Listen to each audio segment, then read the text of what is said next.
Hold down the mouse wheel and move the mouse to pan the model.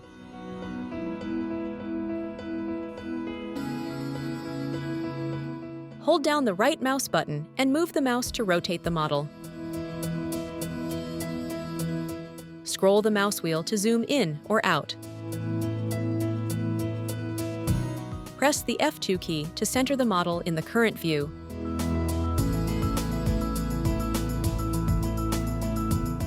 Use the F3 key to zoom into the selection window.